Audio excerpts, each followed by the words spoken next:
हमने संगठनात्मक दृष्टि से कार्यक्रम तो हम लगातार करते हैं,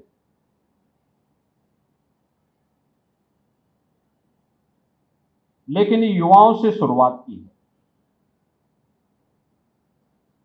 क्यों? डॉक्टर धर्मेंद्र सिंह जी ने कुछ इशारा आपकी ओर किया भी। स्वामी विवेकानंद जी ने एक बात कही थी। उन्होंने कहा था कि अगर मुझे 100 ऊर्जावान युवा मिल जाए तो मैं भारत के भाग्य को बदल दूंगा। स्वामी विवेकानंद जी की ये बात भारत के ऊर्जावान युवाओं पर आज भी अक्षरशः सही बैठती है। यानी युवा ऊर्जा ये देश की ऊर्जा होती है। आप सबके सामने उदाहरण है। जब भगवान राम ने इस भारत को राक्षस विहीन करने का संकल्प लिया था, निस्सरहीन करो मई भुज उठाए प्रणकीन का संकल्प लिया था, तब भगवान राम भी युवा थे। जब श्री कृष्ण ने संकल्प लिया था परित्राणाय साधूनाम विनाशाय च दुष्कृताम, तब श्री कृष्ण भी युवा ही थे।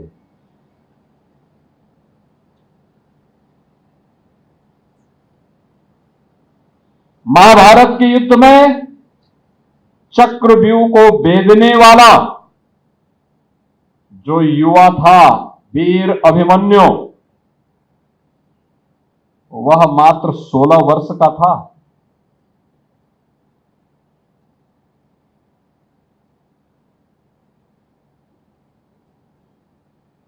देश की आजादी को बनाए रखने के लिए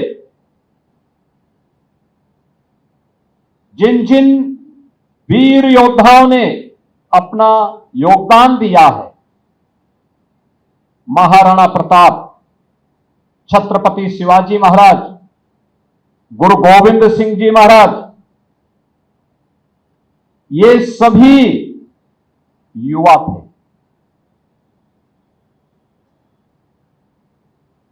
याद करिए, गुरु गोविंद सिंह जी महाराज के 4 पुत्रों को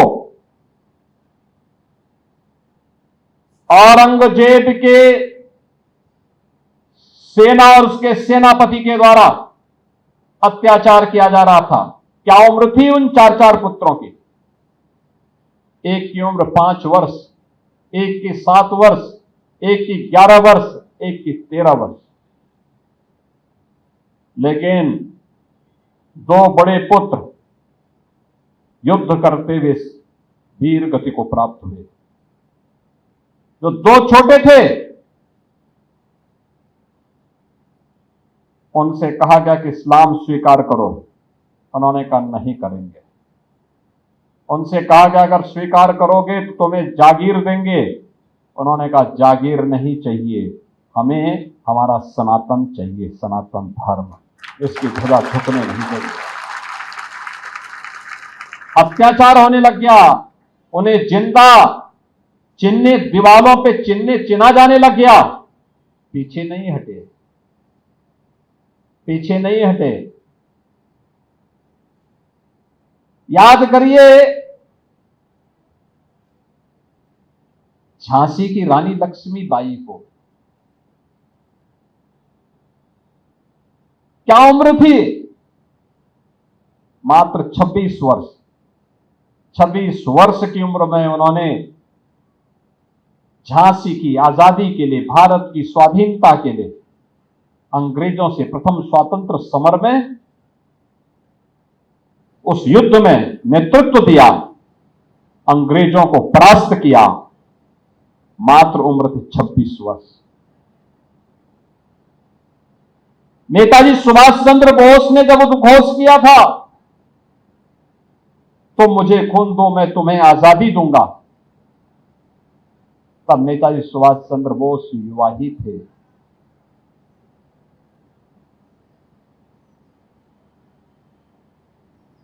वीर सावरकर को जब 2 आजन्म कारावास की सजा हुई थी, तब वीर सावरकर की उम्र मात्र 28 वर्ष थी।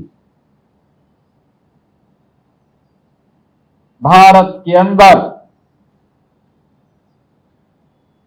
ये युवा शक्ति हमेशा से ये युवा शक्ति सत्य के साथ, सनातन के साथ, सकारात्मक ऊर्जा के साथ रहा है।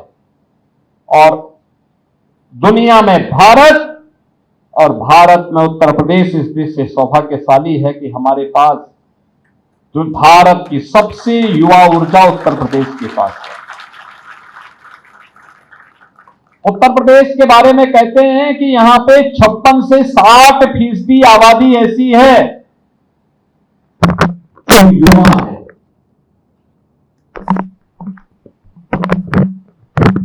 कार्यशील है।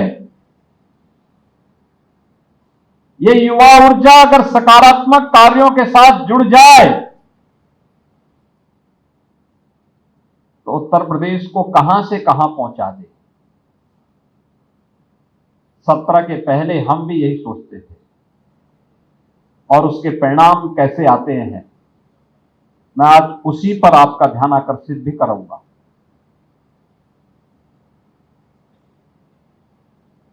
यहां पे 20 वर्ष से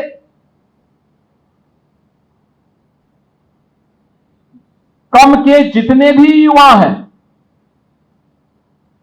जो फर्स्ट टाइमर वोटर होंगे, वे सभी इस बात को नहीं जानते होंगे कि 2017 के पहले, 2016 के पहले उत्तर प्रदेश में क्या कुछ होता था, क्योंकि तब उनका मन अबोध था। 25-20 वर्ष से ऊपर के 25-30 वर्ष के होंगे, उनको थोड़ा बहुत जानकारी होगी, लेकिन उससे नीचे की उम्र के लोगों को नहीं जानकारी होगी उत्तर प्रदेश के बारे में। लेकिन सच क्या था, 2017 के पहले उत्तर प्रदेश में व्यापक दंगे होते थे। हर तीसरे दिन दंगा होता था। पर्व और त्योहार आने के पहले लोगों के मन में आशंका खड़ी हो जाती थी। गुंडागिर्दी चरम पर रहती थी। केवल गोरखपुर ही नहीं, उत्तर प्रदेश के किसी भी जनपद में जाओ, माफिया की समानांतर सरकार चलती थी। क्या व्यापारी, क्या उद्यमी, क्या चिकित्सक, क्या शिक्षक, क्या गरीब, क्या साहूकार, ये सब गुंडा टैक्स देते थे। सबको गुंडा टैक्स देना होता था। गोरखपुर में और हर जनपद में अपहरण होते थे, फिरौती वसूली जाती थी। हर चौराहे पर टैक्सी स्टैंड के नाम पे वसूली होती थी। कुशीनगर और महाराजगंज का एक हिस्सा था जहां जंगल पार्टी हावी थी और वह किसी का भी अपहरण कर देती थी। फिरौती देकर के छुड़ाइए, नहीं तो कोई पूछने वाला नहीं। पूरे राज्य की स्थिति थी। बिजली बामुश्किल 3 से 4 घंटे आती थी। गांव में तो एक सप्ताह आती थी, एक सप्ताह नहीं आती थी, और वह भी 3-4 घंटे के लिए। मोबाइल फोन, मुझे याद है 17 के पहले जब हम गांव में जाते थे, पूछते थे फलाना कार्यकर्ता अगर अचानक पहुंच गए तो पता लगता था कि वह कार्यकर्ता दूसरे गांव में गया है। भाई दूसरे गांव में क्यों? उन्होंने कहा हमारे गांव में बिजली की 1 सप्ताह की वो समाप्त हो गई है, अब दूसरे गांव में आ रहे तो मोबाइल चार्ज करने के लिए दूसरे गांव में गया हुआ है। ये स्थितियां होती थी। विकास कार्य ठप थे, सड़कें नहीं थी, बिजली गायब थी, सुरक्षा नदारद थी, माफिया की समानांतर सरकार थी और इंसेफ्लाइटिस का कहर अलग से था। ये उत्तर प्रदेश की सही पहचान थी। नौजवानों के लिए नौकरी नहीं थी, रोजगार नहीं था,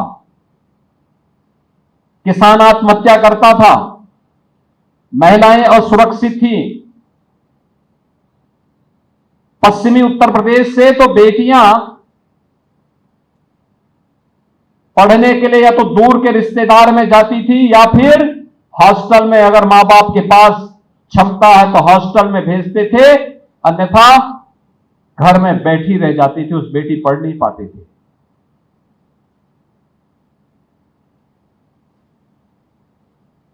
पर्व और त्योहार के पहले लोगों के मन में आशंका होने लगती थी कि पता नहीं कहां दंगा हो जाए और टारगेट करके हिंदुओं को अभियुक्त बना दिया जाएगा, जेल बंद कर दिया जाएगा। यही होता था। आज जो परिवर्तन आपको डबल इंजन सरकार का दिखाई दे रहा है, परिवर्तन किस रूप में होता है? दुनिया में अमेरिका और इजराइल का ईरान से युद्ध चल रहा है। यह मान्यता है कि दुनिया के अंदर सबसे अधिक ऊर्जा का भंडार अमेरिका के पास है। अमेरिका दुनिया की एक सुपर पावर भी कही जाती है, लेकिन युद्ध के पहले और युद्ध के बाद अमेरिका में डीजल और पेट्रोलियम पदार्थों के दाम 4 गुना बढ़े हैं। 4 गुना बढ़े हैं। पेट्रोलियम पदार्थों का दाम बढ़ने का मतलब हर वस्तु का दाम बढ़ जाना। दुनिया के तमाम देशों में आशंका है। कुछ देशों ने अपने यहां लॉकडाउन लगाया है, कुछ देशों ने अपने यहां प्राइवेट व्हीकल के चलने को प्रतिबंधित कर दिया है, कुछ देशों ने अलग अलग उपाय उठाए हैं। भारत के अगल बगल जितने भी देश हैं उन सब में भी अस्त व्यस्त माहौल है। पाकिस्तान, अफगानिस्तान, श्रीलंका, म्यांमार, इस सभी देशों में बहुत खराब स्थिति। अकेले भारत है। पेट्रोलियम पदार्थों का दाम नियंत्रण में। भारत के अंदर युद्ध का कोई प्रभाव नहीं। कहीं पे है तो प्रधानमंत्री जी ने और भारत की सरकार ने उसे अपने ऊपर लिया है। नहीं, हमारी जनता पे बोझ नहीं आएगा। अलग विषय है कि हमेशा अपनी नकारात्मक सोच के नाते जो विरोधी नैरेटिव सेट करने का प्रयास करते हैं अफवाह पैदा करके, लेकिन वह सफल नहीं होगा, क्योंकि जनता को मालूम है मोदी जी हैं, उनका नेतृत्व है, वे सफल नहीं हो सकते, विरोधी कभी सफल नहीं हो सकते। यहां पेट्रोलियम पदार्थ नियंत्रण में, महंगाई नियंत्रण में, सुरक्षा का बेहतर वातावरण, हम गोरखपुर में हो या लखनऊ में या वाराणसी में या मेरठ में या नोएडा में या गाजियाबाद में या मुरादाबाद या मेरठ या कानपुर, प्रयागराज, झांसी, कहीं भी हम हो, कोई दिक्कत नहीं, कोई समस्या नहीं। देश के अंदर किसी भी भाग में आप रैली करें, धरना प्रदर्शन करें, चुनावी सभा करें, कोई सम्मेलन करें, कहीं कोई समस्या नहीं। सारा कुछ अपने व्यवस्थित रूप से आगे बढ़ रहा है। ये जो परिवर्तन है, ये जो चेंज है, जिसमें जनता को राहत महसूस हो रही है, इसलिए क्योंकि जनता के प्रति संवेदनशील सरकार है, देश के प्रति समर्पित सरकार है, उसके लिए देश प्रथम है। और इसलिए इन सबका कोई प्रभाव भारत पर नहीं। इस दौरान एक लंबी यात्रा भारत ने तय की है इंफ्रास्ट्रक्चर के वेलफेयर स्कीम के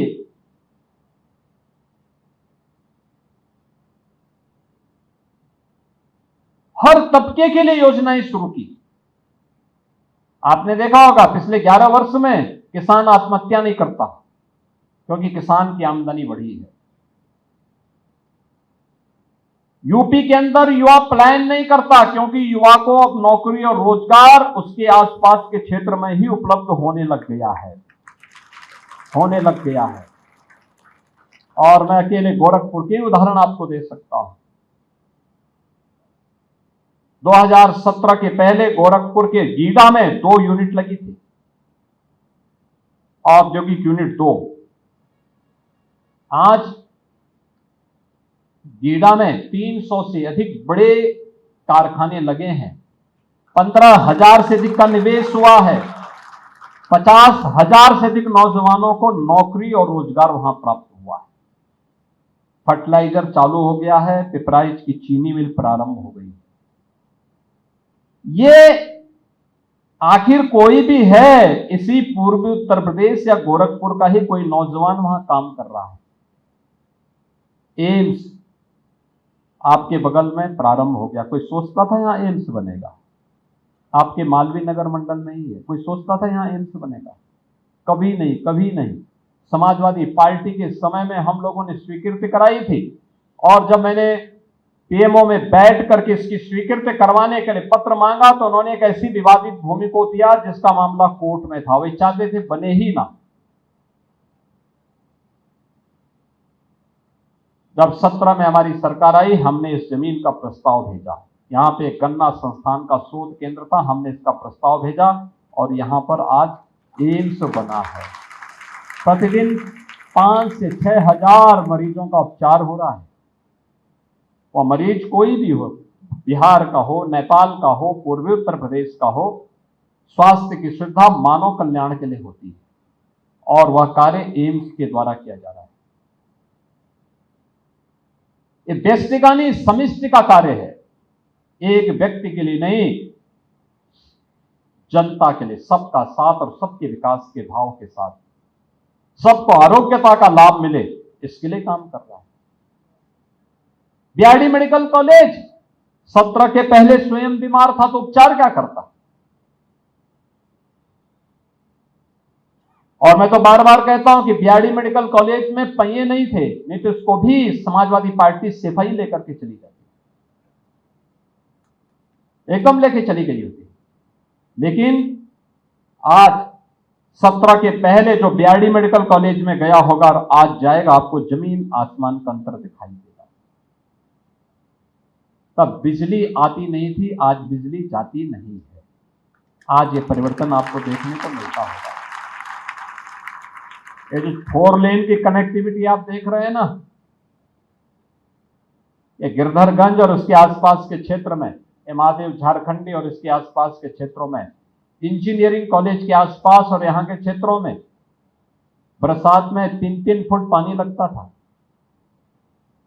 आवागमन बंद हो जाता था।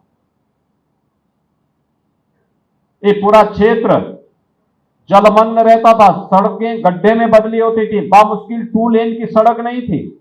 आज 4 लेन की बेहतरीन कनेक्टिविटी आपके पास है। जिधर से भी आप आइए, आप वाराणसी से आइए, आप कुशीनगर से आइए, आप देवरिया से आइए, आप महाराजगंज की तरफ से आइए, आप कहीं से भी आएंगे, लखनऊ से आएंगे, लखनऊ से वैकल्पिक मार्ग भी गोरखपुर लिंक एक्सप्रेसवे से आपको प्राप्त हो गया है। मैं गोरखपुर से लखनऊ इससे पहले गया हूं, यूपीए सरकार के समय में कई बार मैं जाता था। अगर मुझे आवश्यक रूप से दिल्ली जाना होता था, गोरखपुर से वायु सेवा नहीं थी, यहां से लखनऊ 8 घंटे लगते थे जाने में। आज 3 घंटे में हम लखनऊ, 3.5 घंटे में लखनऊ पहुंच सकते हैं। आज गोरखपुर से 14 फ्लाइट हैं, तब फ्लाइट आ गई तो चलती थी, नहीं तो आती नहीं थी। ये स्थितियां थी।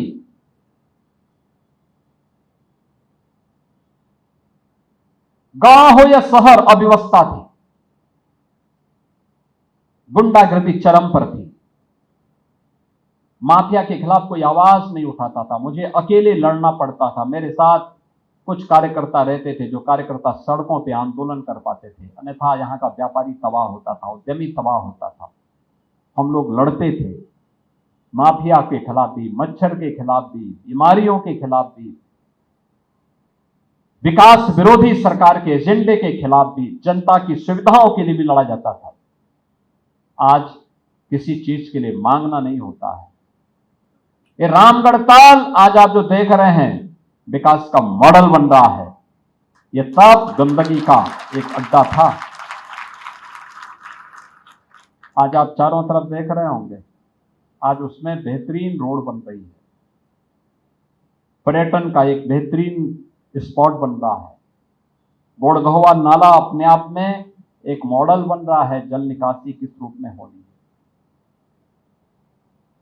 विकास का ये मॉडल अब स्वास्थ्य का केंद्र तो बना ही है, शिक्षा का भी एक आधुनिक केंद्र बन रहा है। 4 विश्वविद्यालय वर्तमान में कार्य हो रहे हैं। और अभी गोरखपुर में इसी 15 को भारत के सबसे बड़े उद्योगपति में से एक टाटा सन्स के चेयरमैन श्री एन चंद्रशेखरन भी यहां गोरखपुर में आ रहे हैं। गोरखपुर का पूर्वी उत्तर प्रदेश का पहला सेंटर ऑफ एक्सीलेंस, यानी जिसमें आज की अत्याधुनिक टेक्नोलॉजी जिसके साथ जुड़ी हुई है, उसमें आर्टिफिशियल इंटेलिजेंस, रोबोटिक का, ड्रोन का, स्पेस टेक्नोलॉजी का, 3D प्रिंटिंग का, इन सभी की ट्रेनिंग पूर्वी उत्तर प्रदेश के नौजवानों को देने का एक लक्ष्य रखा हम लोगों ने। 1 करोड़ युवा को ट्रेनिंग के साथ जोड़ने के कार्यक्रम को हम आगे बढ़ा रहे हैं। ये युवा जो भी ट्रेनिंग लेगा उसके लिए मार्केट में जॉब की कमी नहीं, जॉब ही जॉब, नौकरी ही नौकरी। आज आप देखते होंगे उत्तर प्रदेश में नौकरी निकलती है तो उसकी कोई बोली नहीं लगाता। 9 लाख युवाओं को हमने सरकारी नौकरी दी है। ये 9 लाख युवाओं को क्या सरकारी नौकरी सपा की सरकार में मिल पाती थी क्या? नहीं मिल पाती, नहीं मिल पाती, क्योंकि नियत साफ नहीं थी। पैसे के बगैर कोई काम नहीं होता था, पूरा सिस्टम भ्रष्टाचार की आगोश में था, नहीं संभव था। आज उन सबको ये नौकरी मिली है बिना किसी सिफारिश के और बिना किसी लांग लपेट के। योग्यता के आधार पर उन नौजवानों ने नौकरी पाई है। 9 लाख युवा, उत्तर प्रदेश का 9 लाख युवा यूपी के विकास में आज कैसे कार्य कर रहा है, उदाहरण देखना है। जब यह सरकार आई थी तब उत्तर प्रदेश की अर्थव्यवस्था थी मात्र 13.25 लाख करोड़ की, और इन 9 वर्षों में हमने इसको पहुंचाया है 36 लाख करोड़ रुपए तक, लगभग 3 गुना पहुंचाने में सफल हुए हैं। प्रति व्यक्ति आय उत्तर प्रदेश की, प्रति व्यक्ति आय उत्तर प्रदेश की तब थी 43,000 और आज है 1,20,000 रुपए। ये चेंज है, ये परिवर्तन है। सूक्ष्म लघु मध्यम उद्यम में 3 करोड़ से अधिक लोगों को उत्तर प्रदेश के अंदर रोजगार मिला है और लगभग 65 लाख नौजवानों को सुरक्षा का बेहतरीन वातावरण, जिसे आप कानून का राज कहते हैं, उस कानून के राज का परिणाम क्या है? निवेश हुआ है, और जो निवेश हुआ है उस निवेश के कारण नौजवानों को यहां नौकरी मिली। अब 1 डिस्ट्रिक्ट 1 माफिया नहीं है, अब 1 डिस्ट्रिक्ट 1 प्रोडक्ट है, 1 डिस्ट्रिक्ट 1 मेडिकल कॉलेज है। ये 1 डिस्ट्रिक्ट 1 मेडिकल कॉलेज या 1 डिस्ट्रिक्ट 1 प्रोडक्ट या 1 डिस्ट्रिक्ट 1 कुजीन, ये आज उत्तर प्रदेश की पहचान बन रही है और भारत की ब्रांड बन रही है। ये नई पहचान है और ये तब हो पा रहा है जब डबल इंजन की सरकार डबल स्पीड से चलती है, एक जैसी सरकारें जब होती हैं तो कोई मतभिन्नता नहीं होती। प्रस्ताव गया, प्रस्ताव के बारे में सही जानकारी दी, प्रस्ताव वहां से अप्रूव हुआ, लागू कर दिया। आपने देखा होगा अभी 28 मार्च को प्रधानमंत्री जी ने देश की नहीं, एशिया के सबसे बड़े एयरपोर्ट जेवर एयरपोर्ट का उद्घाटन किया है। यूपी में बनाया है उत्तर प्रदेश सरकार ने। क्या 17 के पहले कोई कल्पना करता था कि यूपी में ये बनेगा? 17 के पहले कोई कल्पना करता था कि उत्तर प्रदेश में फिल्म सिटी बनेगी? बोनी कपूर कल आए थे मुझे मिलने के लिए। उन्होंने कहा 24 अप्रैल को आप थोड़ा समय दे देते तो हम इसका शिलान्यास करवाते फिल्म सिटी का। मैंने कहा मैं थोड़ा समय देख लूं, क्योंकि चुनाव में कार्यक्रम लगे हुए हैं। आप सोचो, यूपी में अगर फिल्म सिटी होती तो रवि किशन को मुंबई भटकना नहीं पड़ता।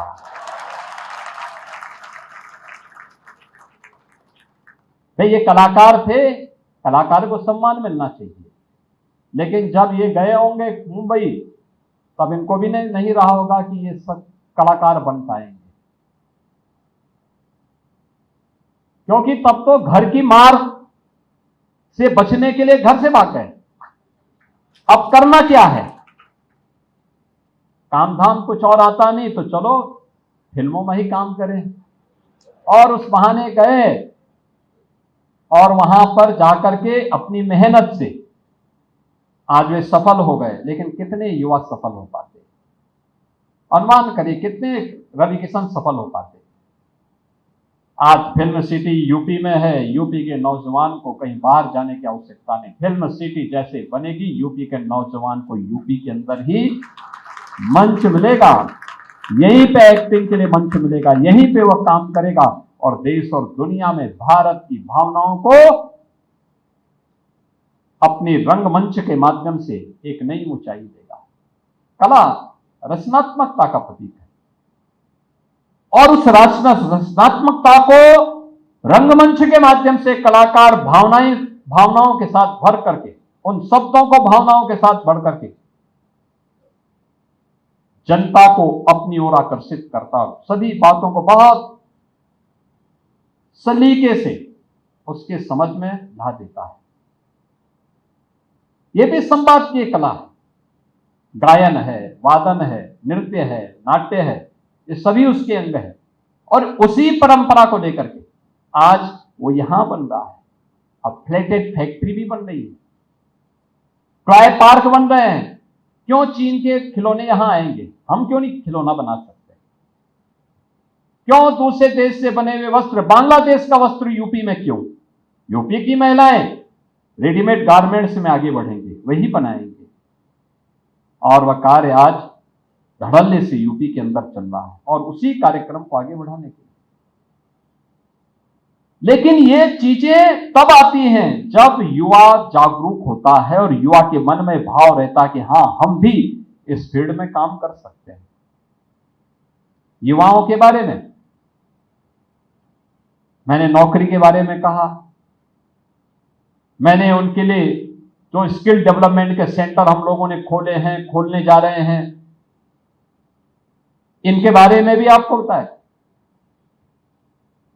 2 करोड़ युवाओं को जो स्नातक अंतिम वर्ष में और प्रास्नातक अंतिम वर्ष में, उन सभी युवाओं को टैबलेट के साथ जोड़ने की कार्रवाई।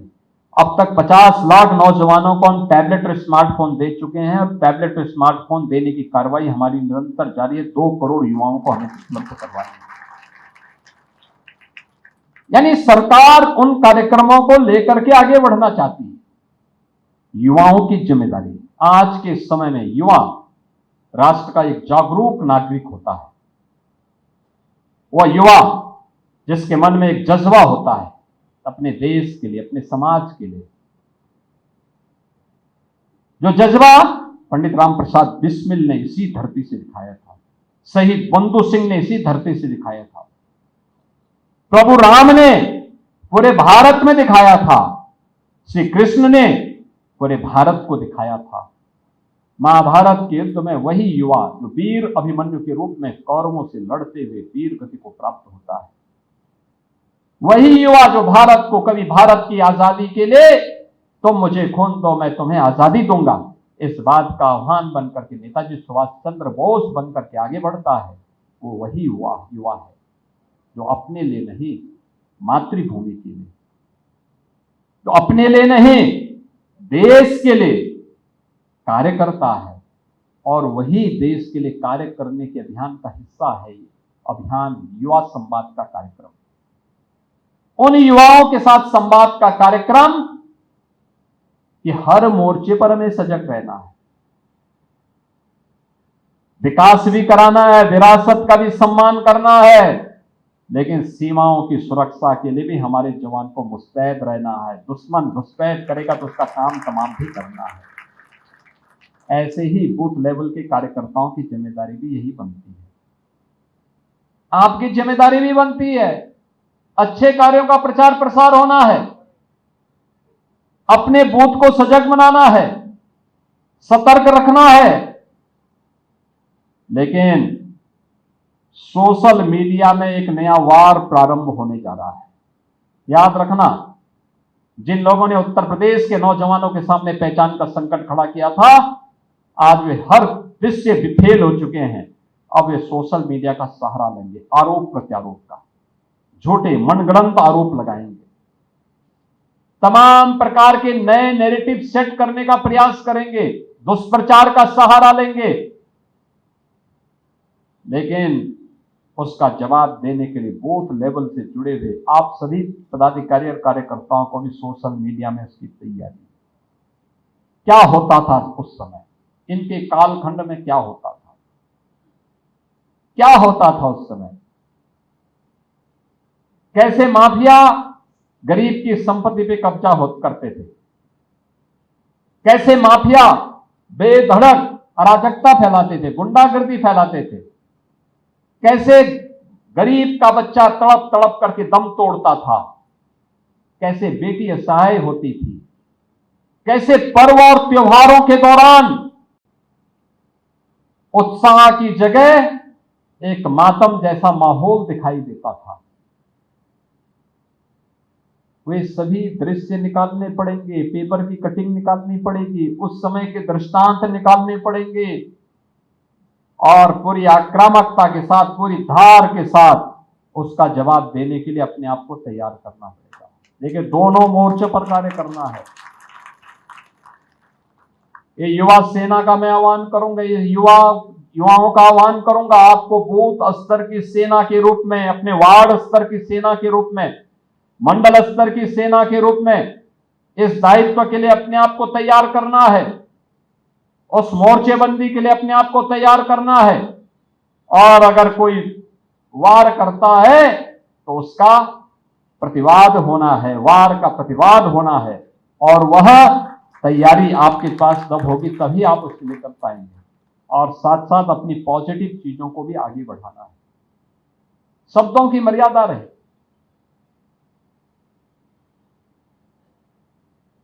अच्छे कंटेंट बना करके हम सोशल मीडिया प्लेटफॉर्म का उपयोग कर सकते हैं। हर एक क्षेत्र में कुछ ना कुछ नया किया है, हर फील्ड के लिए कुछ ना कुछ नया हुआ है, और उसको अगर हम आगे बढ़ाने का काम करेंगे तो स्वाभाविक रूप से जो डबल इंजन की ताकत का एहसास आज भारत कर रहा है, पूरी दुनिया कर रही है, उस डबल इंजन सरकार के इस अभियान को हम मजबूती के साथ आगे बढ़ाने का कार्य कर पाएंगे। आज इस युवा संवाद के कार्यक्रम में मुझे यही कहने के लिए आज आपके बीच आने का अवसर प्राप्त हुआ है। मैं आज के इस अवसर पर आप सभी युवाओं से यही आह्वान करूंगा, अभी से आपकी तैयारी हो। यहाँ के मंडल अध्यक्ष, मंडल की पूरी टीम, सभी पार्षद, पूर्व पार्षद, वार्ड की टीम, बूथ स्तर के कार्यकर्ता और अन्य सभी युवाओं का मेरा आह्वान होगा, पहले टीम मजबूत करिए। टीम को मजबूत करने के बाद फिर सोशल मीडिया प्लेटफॉर्म पर हमारी तैयारी किस रूप में आगे बढ़नी है।